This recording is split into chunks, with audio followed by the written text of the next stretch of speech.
just take in this world for a second. Oh, for the love of... Rebirth is finally here. You'd think it would come out sooner, but I guess it was hard reclaiming the perfection of Kate Sheath. My question is, how did we get here? Even before actual development, Final Fantasy VII had a fair amount of things planned. Like, they knew from the jump it would be 3D, which I'll get into later, but also almost the entirety of the script. There were definitely some changes. Originally, there was Detective Joe.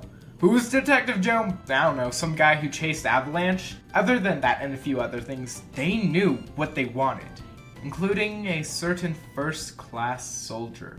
The first time you open up the game, it's serene and calm, until it's not. And everyone's favorite princess pops up on screen, Cloud Strife. You then do the Final Fantasy VII thing, blow up a Maka reactor, meet Aerith, Sector 7 falls, and boom! Ready to kick Shinra and Sephiroth's ass. What a strong opening. From this small little bit, we already know everything needed. Kick Shinra and Sephiroth's ass! And also learn the world and its people, I guess. My favorite section of Midgar is easily Wall Market. The place is just so colorful. Of course, it is a cesspit and Don Corneo sucks, but come on, that's Shinra's fault. If you have a city, you better run the damn place. The coolest part about Wall Market is the trauma. Nah, I'm joking, it's of course the dress-up sequence. Up until now, Cloud never really tried to talk to anyone and just did his job. Didn't care if the world and everyone died or not. That's when, of course, Aerith shows up. Someone who, shockingly, doesn't have a great life, and even more shockingly, lives in the world. Cloud then gets close to Aerith and starts to think. When he tries to save Tifa, he doesn't rush head first, but instead listens to Aerith and becomes an absolute queen. How did he get the items to become Princess Thunderhead? Through helping and learning about others. Now he cares, and he loses his edginess. But not his pointiness, never his pointiness. Was this what they're intending for Wall Market? Probably not, but there was a reason why the devs made you do it. Other than, of course, Cloud killing it. Finally, in this wide open... That's annoying, as I was saying...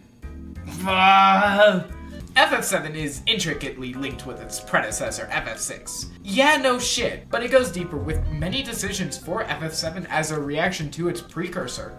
FF6 focused on 10 characters, FF7 just used 1. A tech demo for what would later be FF7 used FF6 characters, limit breaks were an evolution of desperation attacks, you get the picture. What was really FF7's own creation would be the materia system. The materia system is so cool, I love it, it's amazing. I can make Mr. Gunhand into a healer or Shish Kebab into Zeus. Don't know what took over me, but yeah, the materia system is neat. No matter what situation you're in, it's up to you how it goes down. Want to make sure the party's A-okay? Slap an all and a heal. How about making a character into a nuke? Summon materia is a good choice. Now, if materia gives freedom to the player, then how do you make each character unique? You make one gamble. Limit breaks are almost as cool as materia. Again, another way to give agency to the player and is good strategizing, but it's also pretty. Seriously though, the limit breaks have so much personality. A lot of Red 13s are cosmic, Aerith only has support, Tifa's always close up, and Mr. Pew Pew guns people down. Sorry, Orbital strikes them. It's hard to put into words how good the animations are, but for the time, they were really cool. The whole game in general looks absolutely amazing. Are the FMVs dated? Of course, but nothing will ever lessen the impact of Sephiroth walking into the fire. How he's framed and the shadows making him stand out from the fire. It's just cool, I don't know what to say. But why does this game look so good? Probably because the graphics were the most focused in development. The 40 million budget also helps. Like I said earlier, the story was already pretty much done, and with all the new technology, they had freedom like never before. So what was the first thing they worked on? Camera angles. God, I love nerds. Makes sense though, they really wanted to show the characters' expressions, and the Japanese branch did a great job. Oh yeah, the dev team had 2 branches across the world working on it. Japan worked on the game engine and Hawaii on the FMVs. The 40 million is really starting to make sense. Again, the FMVs are spectacular. I mean, just look at... Wait. Who are you again?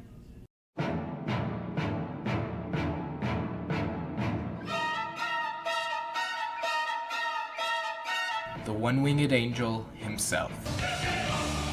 You cannot talk about the game without talking about Sephiroth. He is the story. Without him, Cloud would be a normal person and many characters wouldn't have died. It begins and ends with the one-winged angel. So who is he? A crazy lunatic? He kills anyone and thinks he deserves the world. So who is he? A lab rat? He was specifically engineered to be a perfect Shinra soldier. So who is he? Broken man? Someone who did great things, but now must destroy his legacy. He's all of them. Sephiroth is a mess of different ideas all happening at once, and yet he looks perfect. Cloud is a mirror to him. Cloud hides his pain by playing the role of a first-class soldier.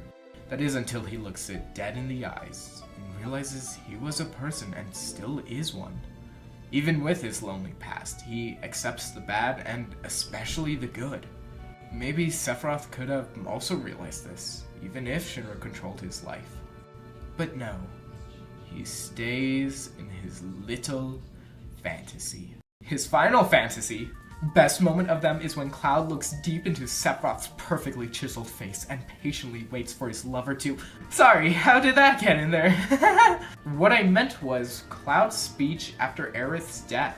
Cloud is spilling his guts, speaking of how Aerith matters, how himself matters. Sephiroth doesn't give a damn because he can't possibly conceive Cloud as anything more than a puppet. Sephiroth knows that he himself is just a piece of Jenova. So how could a failed experiment of all things be a person when he can't?